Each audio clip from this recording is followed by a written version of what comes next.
Jerry Rodriguez.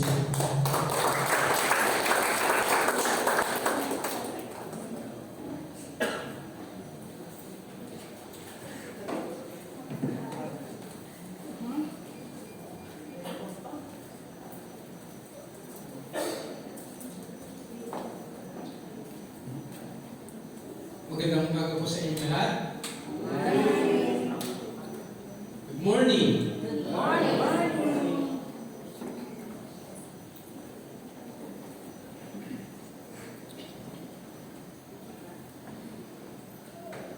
Yan. So, ang ating pong continuation ng ating series for this year.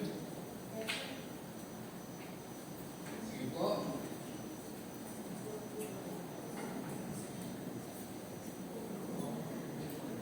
Our series title is One More Soul a Year of Gospel Passion.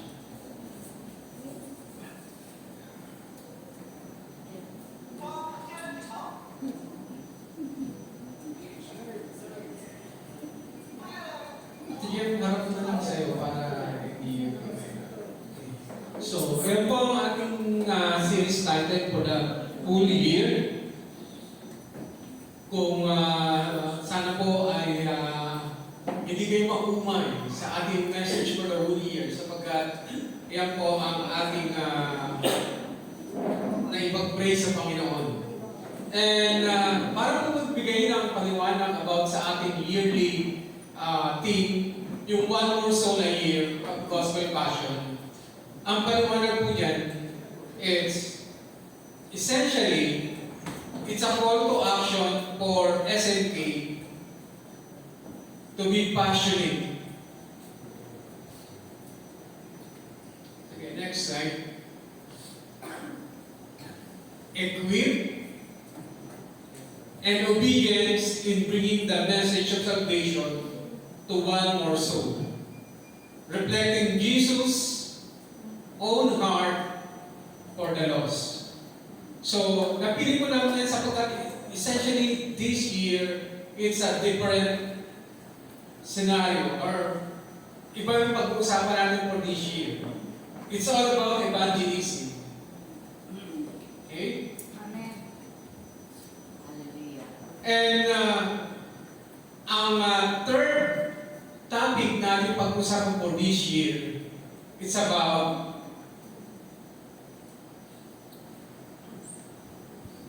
sige po.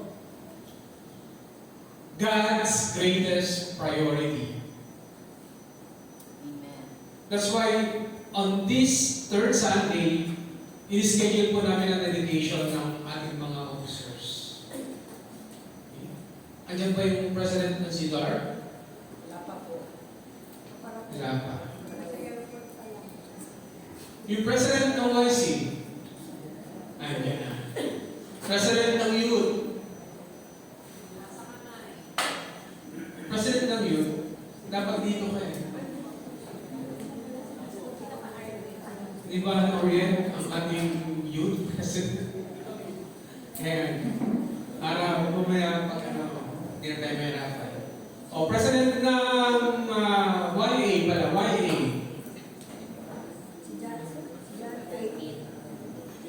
Andiyan na rin.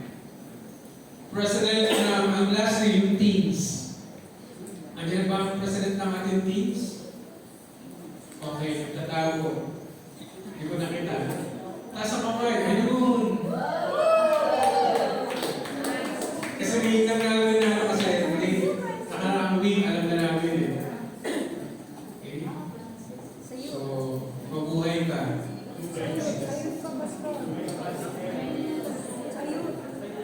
Oh, sa yun si Ivor. Si Ivor. So, God's priority. Kanya-kanya po tayo mga priority. Okay? Pero, siguro iniisip natin sa mga sandali ito, ano yung priority ko? Ang priority ko ngayon, 2026. Yung 2025, iba ang priority ko ngayon 2026. Ano kaya ang priority ko? Ang ating main text ay matatagpuan ko sa 2 Peter chapter 3, verse 9. The Lord is not slack concerning His promise, as some men count slackness, but is long-suffering to usward, not willing that they should perish, but should come to repentance. And also, ang ating supporting verse ay matatagpuan sa Luke chapter 19, verse 10. Sige po, kayo po, ano po yung slides, sana po masunod na host. Huwag mo na. Ayan. Ang ating pong supporting verse ay Luke chapter 19, verse 10. For the Son of Man came to seek and to save that which was lost. And in John chapter 20, verse 21, I am sending you just as the Father has sent me. Okay? So, iba-iba po tayo ng priority. Sige, next slide. Last week, it was a trending sa internet, yung nagpa-interview si Donald Trump, President in America, in the US. Pinawaliwanag niya ulit yung mga priority niya. Siyempre, number one priority niya is the US citizen. Okay? So, nung nire-discuss, siyempre, nakikinig ako dahil company namin is a US company, medyo affected. Ang nakita ko doon, may tatlo akong nakita na talagang magiging impact sa Philippines. Okay. Ang number one doon is yung, siyempre, continue pa rin niya yung pag-i-increase ng tariffs and taxes.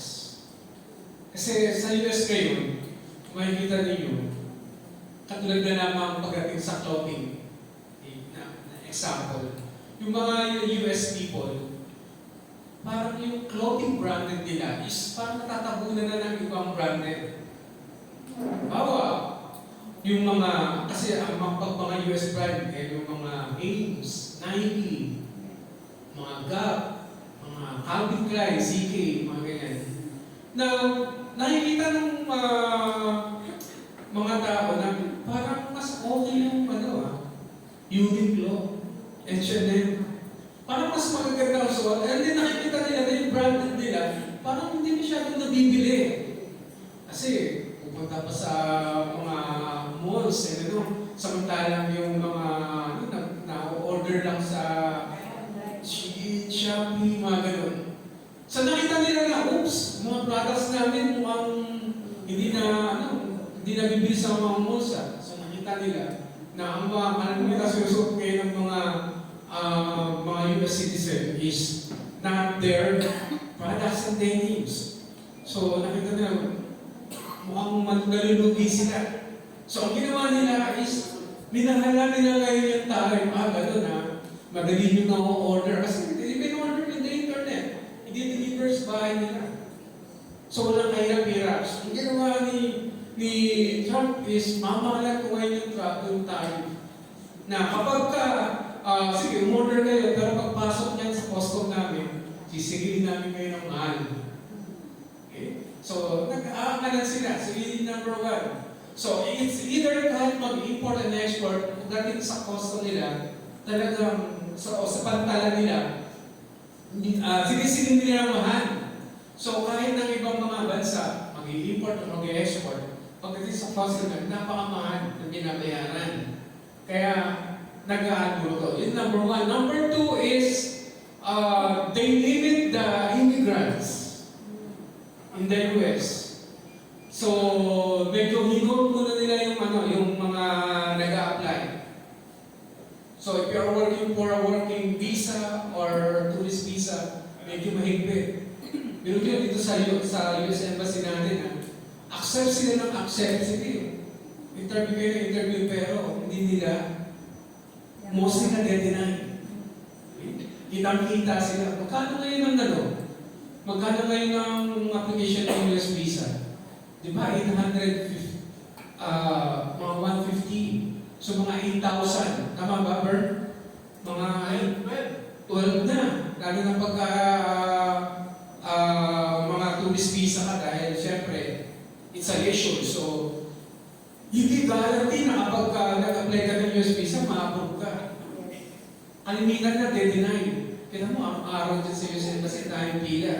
Okay? So, affected ng mga Pilipino. Number 3, and lastly, sino dito yung mga nagtatrabaho sa call center? Nakatulad ko. Ayan. So, the latest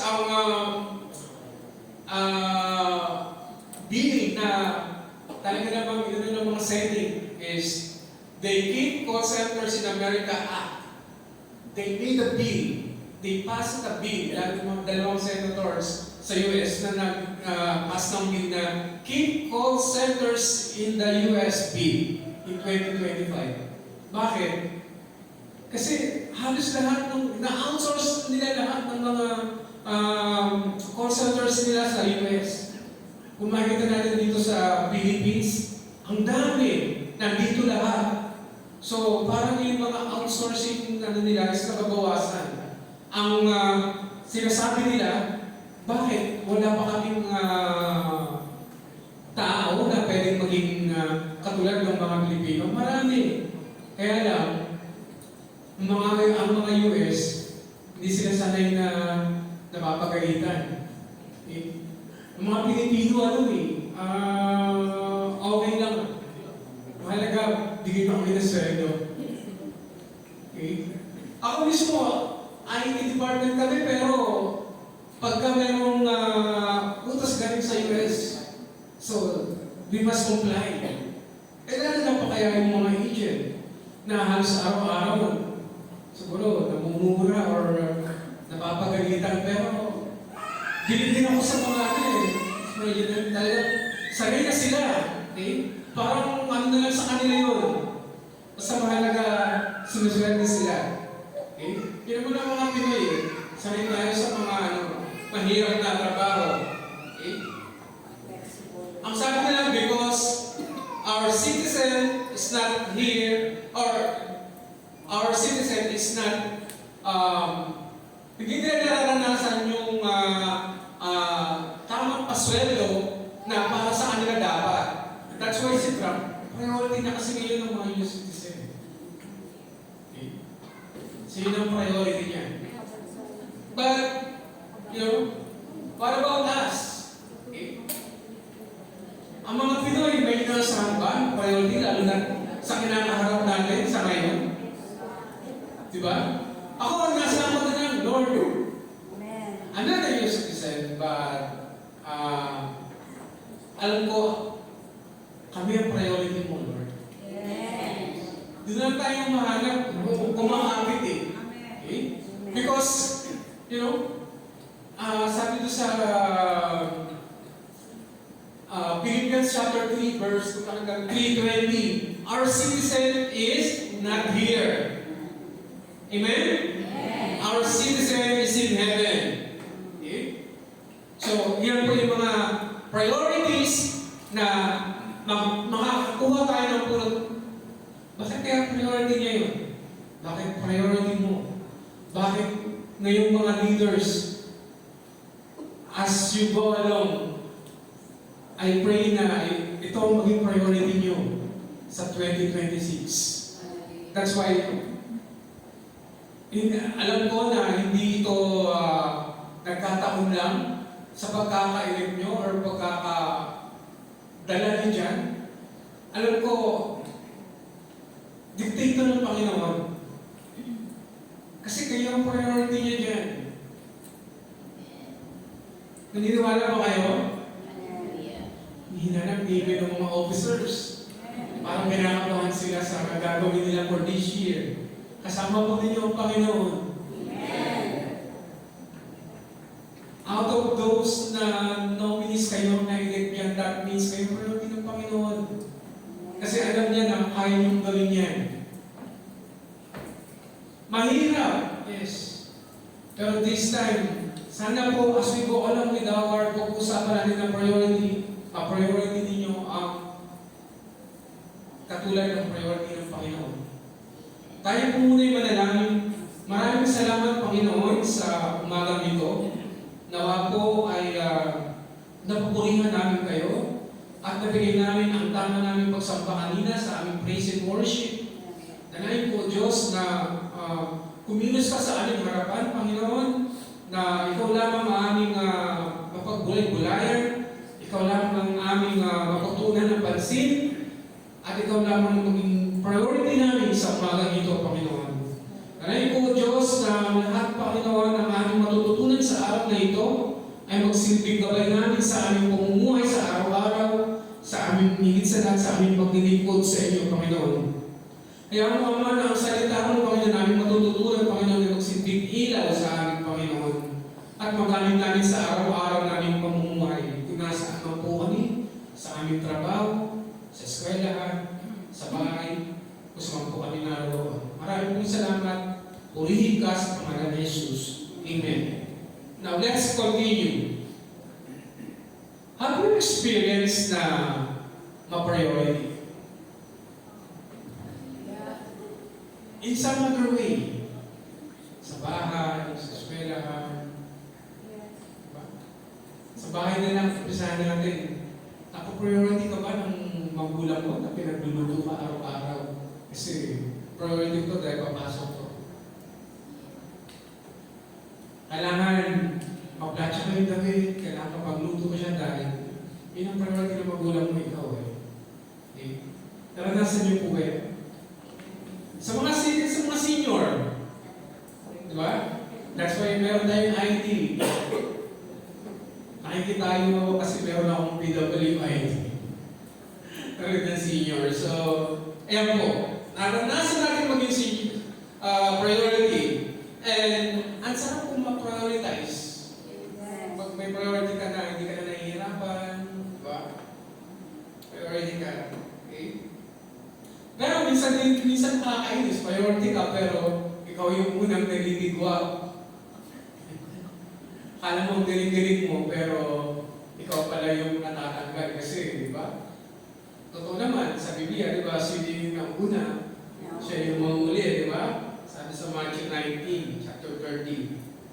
Maganda, magaling, matalino, normally po, yan po ang mga top priority. Sa trabaho, pag magaling ka, pagdating sa promotion, pag yung top priority. Pag maganda ka, ikaw ang nasa front desk. Okay? Kaya, alala ko, dito sa church, kung di ka na-assign na usher, hindi ka maganda. Kaya mag-isip-isip na kayo, sino dito hindi ka na-assign sa usher? Alabas. Joke yan. Sino ba? Kaya kung na-assign ka sa usher, be proud. Diba? That means, inaasahan din kayo namin na maging, diba? Maaga at pleasing. Ibig sabihin, natin yung trust ng head ng usher na pleasing kayo doon sa araw. Kasi may kaibigan ako, sabi, lahat naman tayo, ginawa maganda ng Panginoon eh. Diba? Hindi ko siya makumport, kaya lang sabi ko, alam mo sister, on the 7th day, nagpahinga din yung Lord. Kaya may naging alam. Kaya may nagawang pangangin. Tapos siya tumakas. Pero, pag-usapan natin, ano ba ang priority? So let's go a little deeper. Sige, next slide. Itiparin natin ang priority para maintindihan natin lalo. Lalo na sa ating mga leaders. Priority is something that is more important than other things and that needs to be done or deal with first. Sabi doon sa definition. Something that is more important. So, leaders,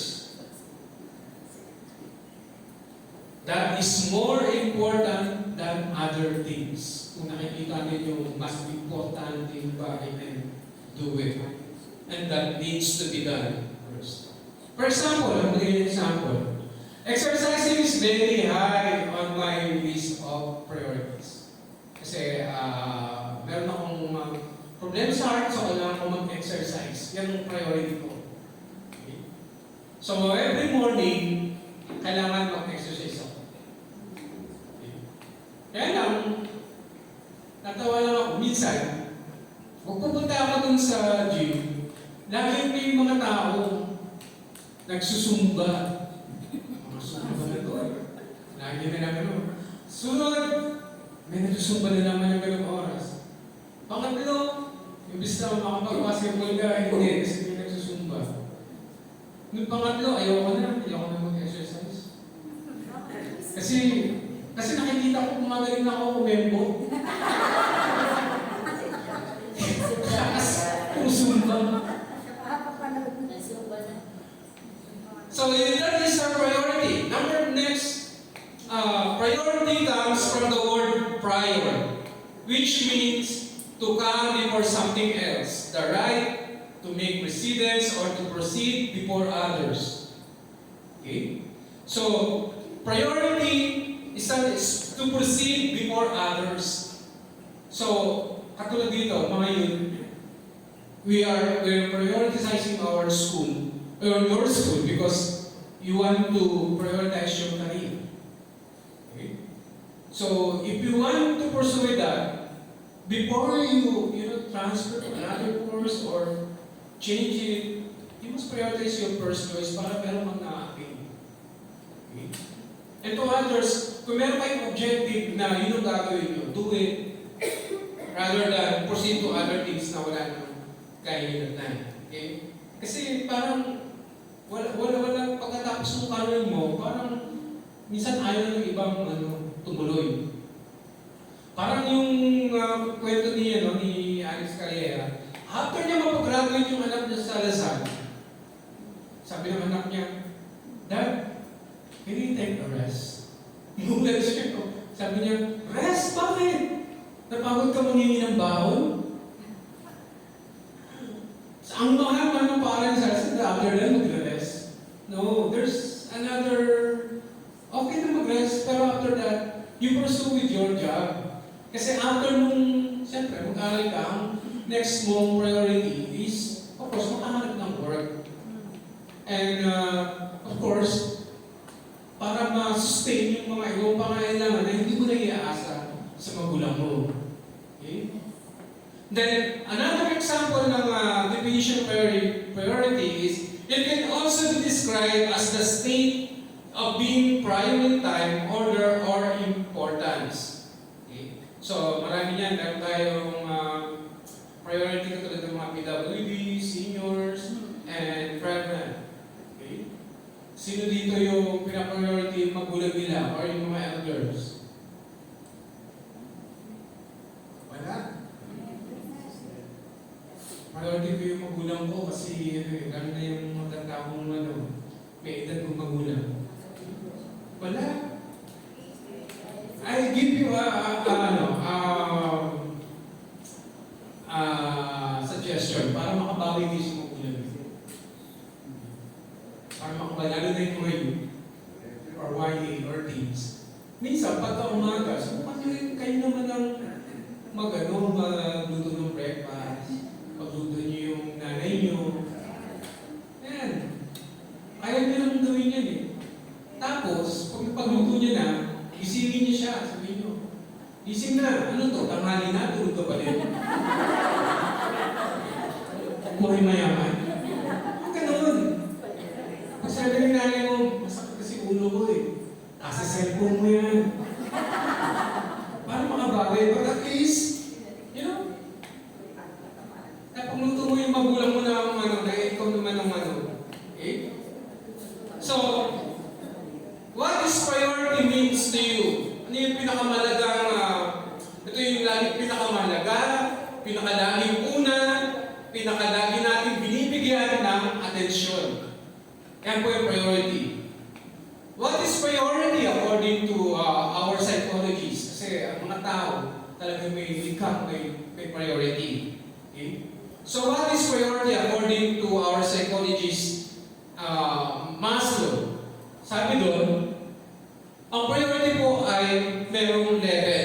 Okay? The first level of Maslow's hierarchy of needs is the hierarchy of physiological and safety.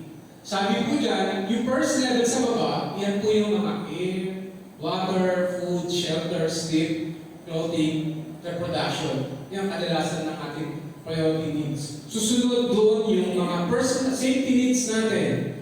Personal security, employment, resources, health, and property. Then the third level is love and belonging. Friendship, intimacy, family, sense of connection, and kasi kailangan natin yan, mga friendship. And then the next one is esteem. Yung mga respect, self-esteem, status, recognition, strength, and freedom. And the last is self-actualization. Desire to become most that one can be. Yun ay ang panguling na priority needs mo. Kung gusto nyo pong pag-aralan, check nyo lang po yan sa Google. Basta pinawalan ko lang na according to psychologists, kadalasan ng isang tao, meron talaga siyang priority needs. But as a Christian and sa ating lahat ngayon, nagkakasundo tayo dahil kaya tayo narito, lahat tayo, because our priority is God. Amen. Amen? Amen. Malinaw po yun. Kasi naniniwala tayo na seek ye first the kingdom of God and His righteousness in Matthew chapter 6 verse 33 na and all these things should be added unto you. It's because in Philippians chapter 4:19, God should supply all your needs. Okay? Malinaw po yun all your needs, not all your wants. Okay? So malinaw tayo doon, kaya binibigyan ng Panginoon yung pangailangan natin. Minsan nagtataka tayo kasi hindi binibigay. Kasi nga, all your needs, not your wants, but needs mo. Yun yung pangailangan mo. Kaya yun ang binibigay ng Panginoon. Minsan nagkakamali tayo sa Philippians chapter 4:19. Kaya natin susupply lahat ng Panginoon. And since lahat tayo, ang greatest priority natin is Panginoon, God's greatest priority is not wealth. Amen. It's not wealth. Amen. It's not power. It's not fame. It is the salvation of every soul. Amen.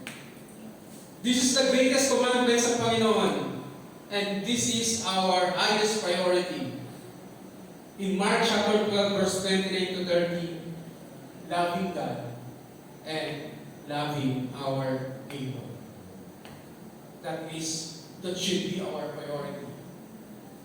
Loving God and loving our neighbor. And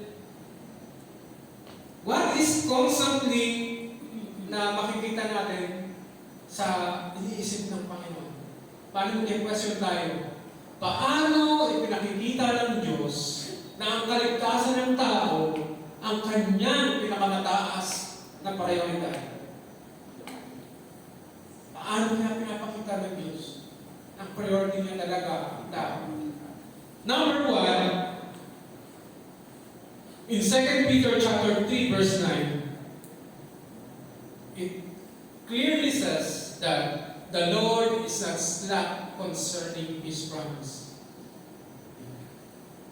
As some men count slackness, but it is long-suffering to usward, not willing that any should perish, but all should come to repentance.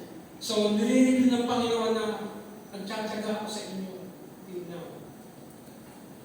Kasi alam ko na in due times, babalik din kayo sa akin. Hindi lang siguro ngayon. Okay? God's patience or pagtsatsaga ng Diyos. Okay? In earlier, yung sa verse natin, kasi nagtatanong kay Peter, ang tagal naman dumating ng pinangako ng Diyos. Okay? So, kinukomfort ni Peter ang mga tao na, Jesus is just waiting because He wants people to be saved.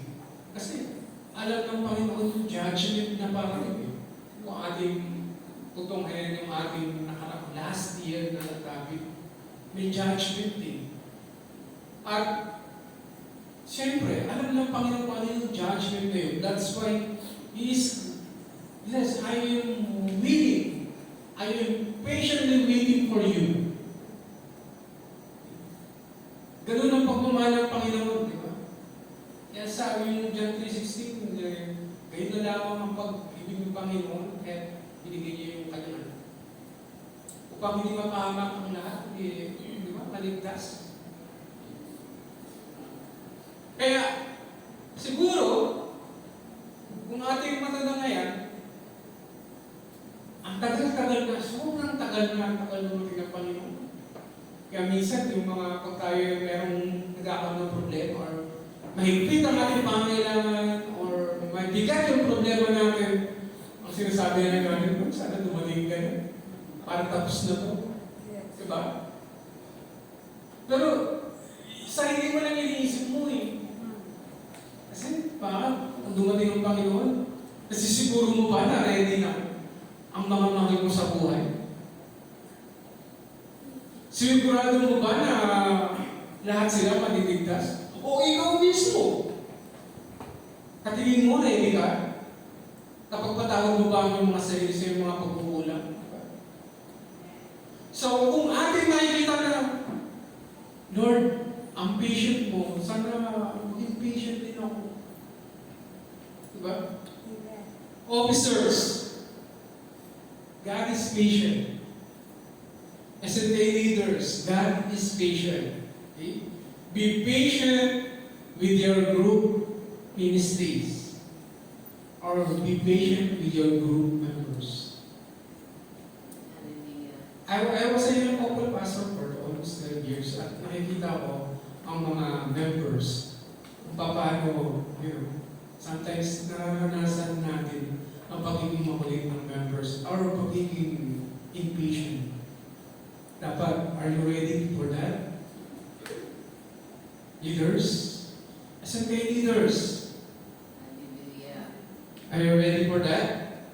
Are you ready for the stress? Stress ang maabutin mo. Okay? Alam niyo yan. And be mindset.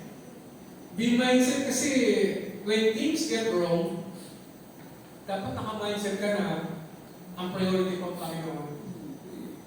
So, hindi dapat ako ma-epektuhan ng mga to. Just mindset. Kasi hindi naman sinabi mo ng Panginoon. So, if things get wrong, don't be impatient. Kasi, ang Panginoon ang bahala doon.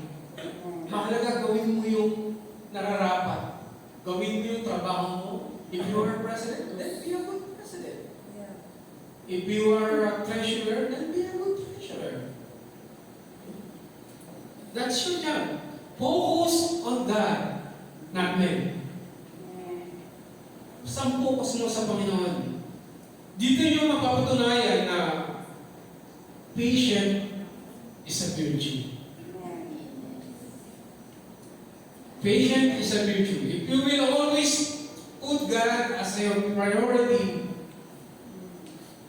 and inherit or ikapin mo ang pagiging patient ng Panginoon, sigurado ang outcome nasa members and then nasa SNK, as a church. Okay. Gusto ko itong slogan ng nakita ko sa internet. Sige, next slide. Sabi doon, trees that are patiently care and grow bear the best food. Yung patiently daw na inaalagaan natin, iyon yung nagbibigay ng pinakamasarap na prutas. So, if we consider ourselves today,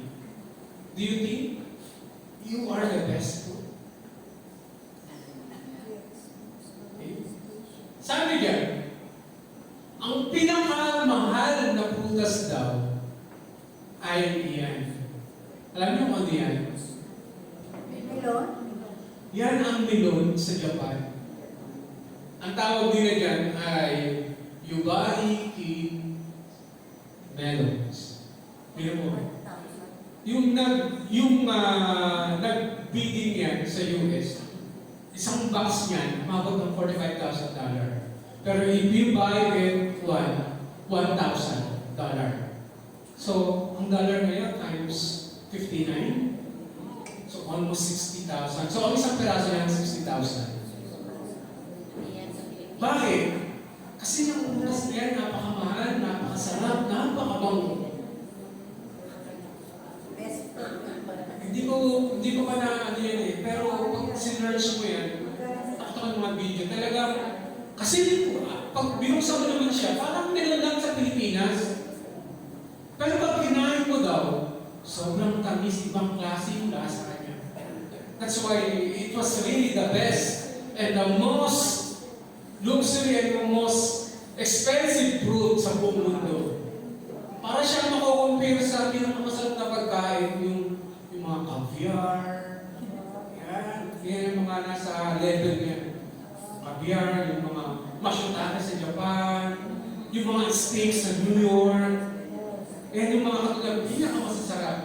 Kaya dapat bago kayo mamatay, matikman natin yan. Okay, parang yung mga mga masarap na coffee. Ano yung pinakamasarap na coffee naman? Ang pinakamasarap na coffee is ang Black Ivory Coffee. Black Ivory Coffee na Arabica na matitikman natin sa Maldives. Kung nag-check kayo sa Maldives, matitikman niyo yung pinakamasarap din na kape. Pinakamasarap na beach, pinakamasarap na accommodation, nasa under pinakamasarap din na kape. It's because that is their greatest priorities products. Okay?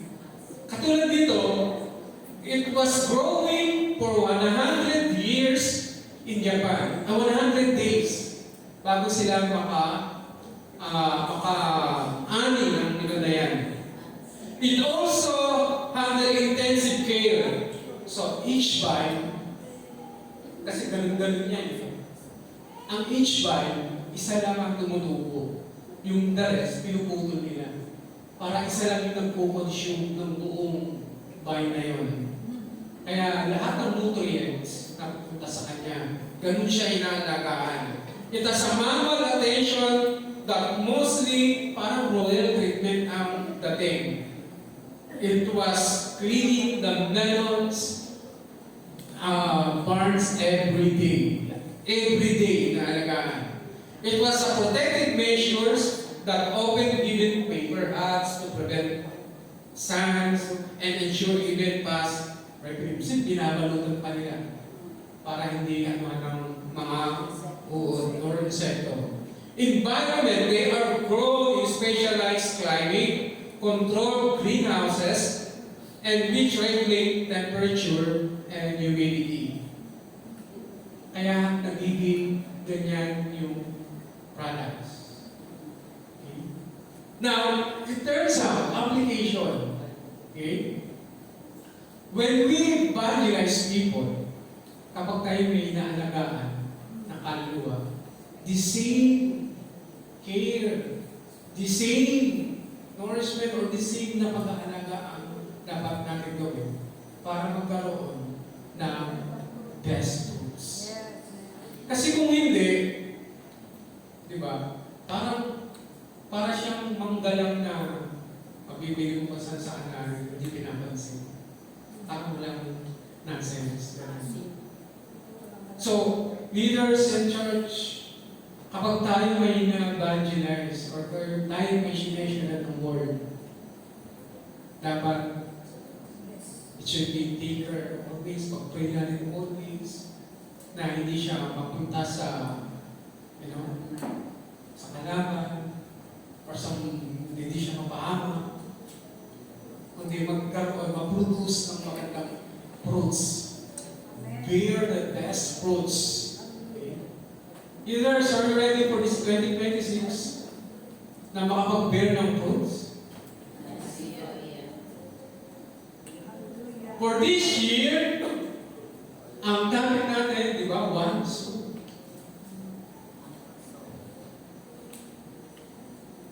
Ito,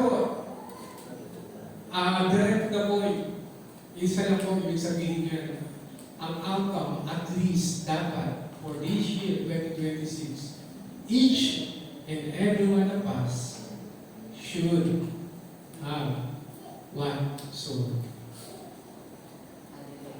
Tignan po natin magpaliligoy pa. Yan po ang ating objective for this year, at least. Pero mo, kahit isa lang. Pero mo, ilan tayo ngayon, doble nito for the whole year. Ilang kaluluwa ang priority ng Panginoon na mapunta sa atin na dapat tayo ang gumagawa. Na dapat ganun ang ginagawa natin. Okay? Next, number 2. Heaven's passion. Pananabik ng langit. Sapagkat sa tuwing tayo ay makaka-win ng isang soul, ganyan na lamang ang rejoice ng langit.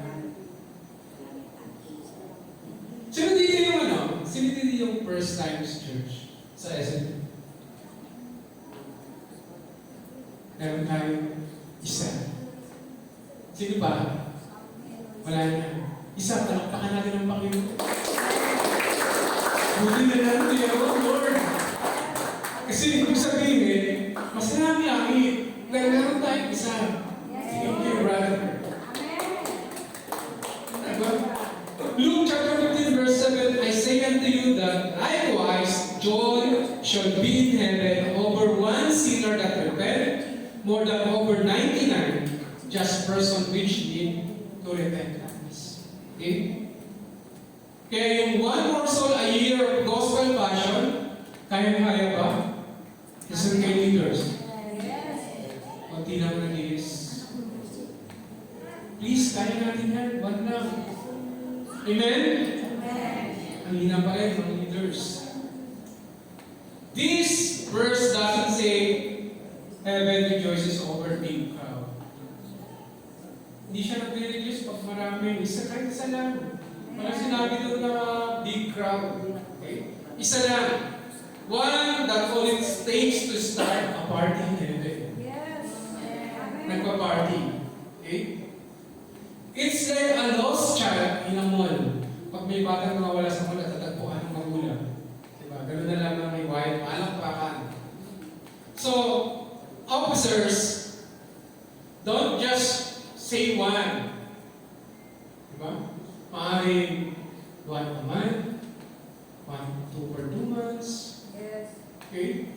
So, every month, at least, every month, nag-rejoice sa heaven. Laging may isa. Puri ng Panginoon. Okay? Laging may ganun. And the parable of the lost, tatlo po yan. Diba? Para ma-inspired kayo. Ilang beses na to, preach for these consecutive weeks. That the parable of the lost sa Bible from Luke chapter 15. Umpisa sa Luke chapter 14, pinaliwanag mo na pagdiriwang. Then, sa chapter 15, pinakita na doon yung mga nawawala, mga lost. Okay? Parable of the lost sheep, parable of the lost coin, and then lastly, yung parable of the lost son. Okay? So, dyan po, ipinapakita na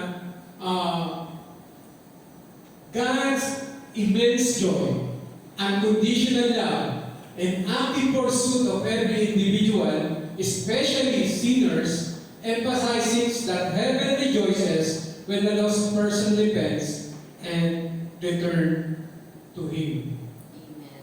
Minsan kasi, di ba,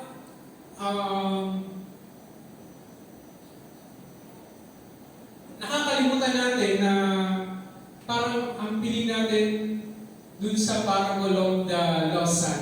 Doon tayo mag-concentrate sa lost son. Okay? Di ba, nawala yung anak niya, dumating, nag-rejoice sila. Di ba? Tapos, yung isang anak, medyo hindi siya convinced or parang nagtatampo siya. Kadalasan, tayo eh. Di ba? Pag may bago or may dumating uli na bago, kadalasan, andito na naman siya, mga ganun. Gagawa na naman niya ng pasakit na naman niya yung ulo namin. Kadalasan meron tayong elder brother syndrome na gano'n eh. Nagiging attitude tayo na nagtatakot tayo sa Diyos sapagkat parang, eto, palagi naman ito wala dito, sulpot-sulpot na lang. Pero napapriority. Okay? Parang ang nila pastor, lagi siyang kailangan, samantalang ako nandito lagi, pero kung papansin nila pastor na. Di ba? Okay. So, nandoon ang ginamit na term dun is rejoicing. Lagi sila magtutuwa sa tuwing merong bago at darating. And then the third one is pananawagan sa iglesia. This is the last one. And this is very critical. Lalo na sa ating lahat. Hindi lang ito patungkol sa mga officers ng church, but para sa ating lahat. A church is a group of people who know Christ and are committed to making Him known to others. Next slide. Okay.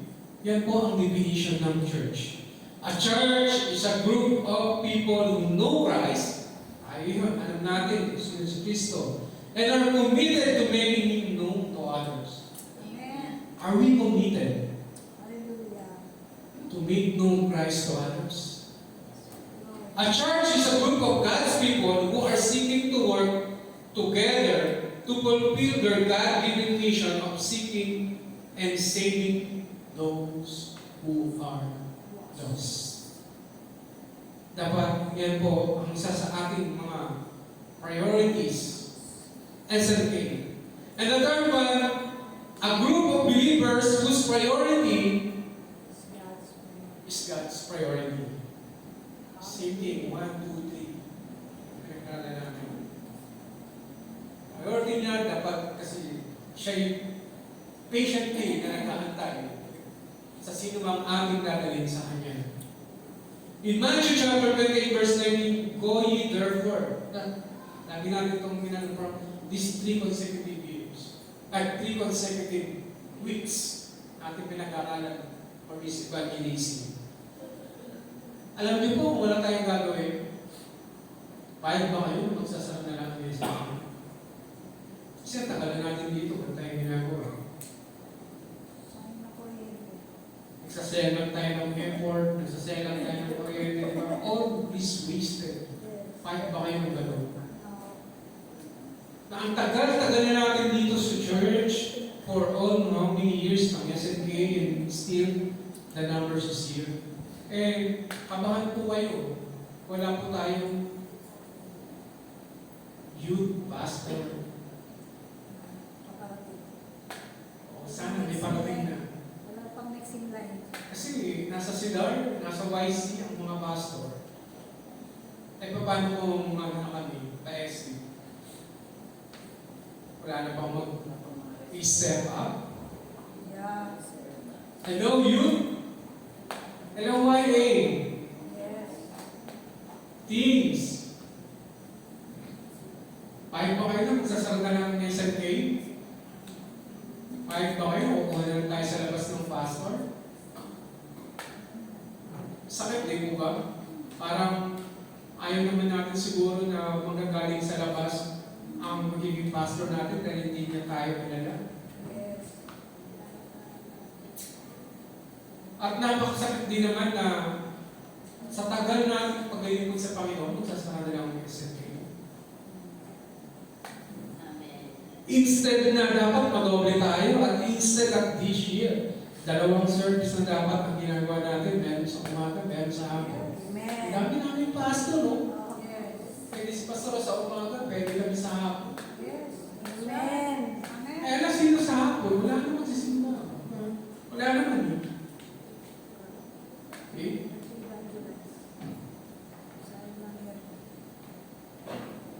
There's an urgency for this one at this point in time. Sadly, some churches are full of activities, programs, and fellowship. Malakas po tayo dyan. Pagdating sa mga program. Siguro yun ang talent namin eh. Sa administration sa program, yan kami talaga pagka yung program, everything, we manage. But pag execution ko lang tayo. Okay? Kaya nga, dapat lahat magmalasakit sa SMK.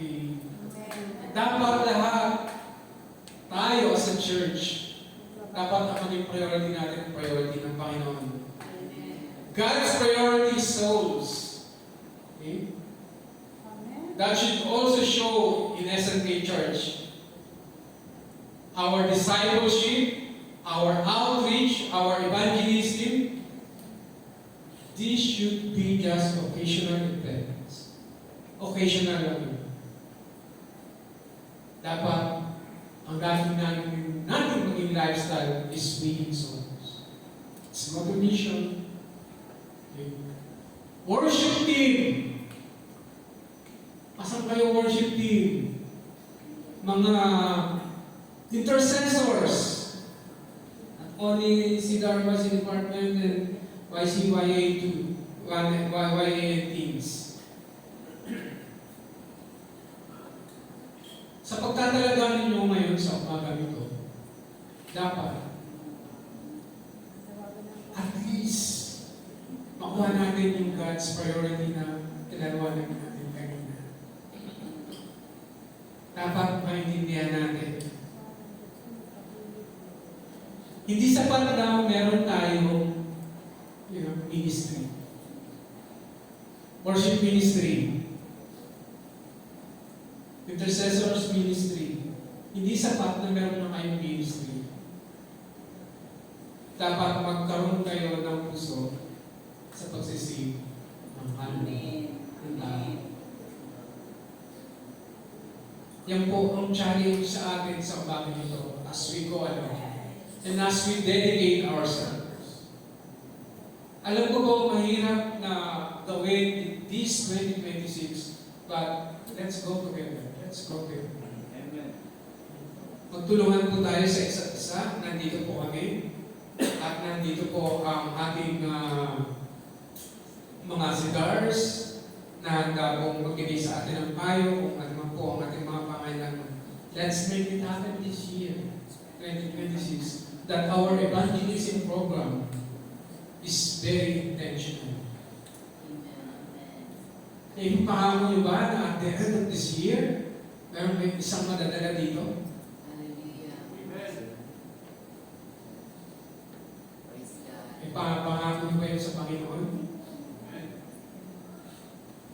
Remember, department president, department officers, in December 2025, our Christmas party, there will be night of awards, night of, gathering.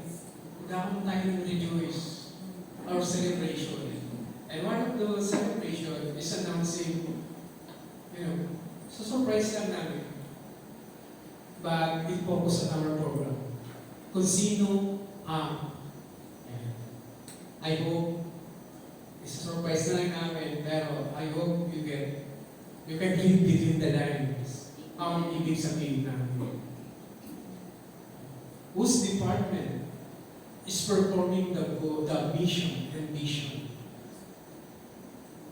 Who's performing the theme for this church for this year, 2026? Hallelujah. And my conclusion, what is God's greatest priority? Let's do a review. God's priority is not wealth. Hindi po ang kayamanan. Mayaman na po ang ating Panginoon. Hindi po ang kapangyarihan, not power. Because He is already mighty. It's not fame because He has nothing to prove. What matters to Him is the salvation of a single soul. Kahit isa lang. Ang pinakamalaga sa Kanya, isang kaluluwang naliligtas. Hindi po sinasabi ng Lord na, sige, mag-resign ka naman sa trabaho para mag-concentrate ka sa Panginoon. Hindi po. Kahit saan po tayo, magagamit po tayo ng Panginoon. Amen. Kahit saan ka po tayo, ano man po ang ating ginagawa. Ang pinakamalaga po sa Kanya ay isang kaluluwang naliligtas natin. Amen? Hallelujah. And the call to action, number 1, ipanalangin po natin ang pangalan ng tatlong tao alam kay Kristo. Siguro, kung meron tayong naalala or meron tayong mahal sa buhay na hindi pa nakakilala sa kay Kristo, ipanalangin po natin siya. Next po, magplano ng intentional gospel conversation kahit online, kahit coffee break. Amen. Maraming time na nagigilid tayo. Merong time na bakante tayo. Yun po ang gamitin natin. Huwag po tayong matakot. Tandaan po natin, you're not just having a conversation, you're echoing the priority of heaven. Amen. Hallelujah. Brothers and sisters, if this is the heartbeat of God, I hope and pray na lahat po tayo, ito rin po become a heartbeat of every people in this room, in this SNP church. Amen. Let's do God's priority, our priority. Amen. Pagkakalaga sa lahat tayo po ang namin. Pinihinda, Panginoon, maraming pong salamat sa paalala.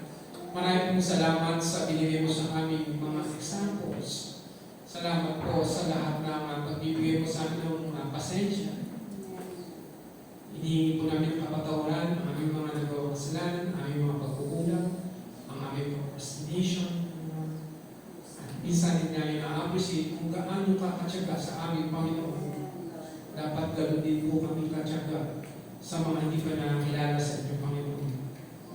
Lord, gamitin mo kami pag may pagkakataon, Panginoon, gusto po kami naroon. Gamitin niyo kami, Panginoon, upang sila'y makilala sa inyo, Panginoon. Ilalot din sa aming mga mahal sa buhay na hindi ko na nakilala sa inyo, Panginoon. Lord, sa mga sandali ito, ilapit namin sa inyo, Panginoon, ang pagtatalaga, Panginoon, sa officers ng church. Narayin po, Diyos, na patuloy na tuwing mo sa kanila na kayo ang maging priority nila, Panginoon, sa kanilang buhay. Pagpalain niyo rin po ang bawat pastors ng SNP, Panginoon. Nasa kabila ng lahat ng paghihirap na ito kami, Panginoon, patuloy na binibigyan ng malakas ng katawan, kaaliwan, Panginoon. Nanatiling ikaw ang priority namin, Panginoon. Maraming salamat, Panginoon, sa lahat ng gagawin niyo sa aming buhay. Sa tayo ng pangalan ni Jesus.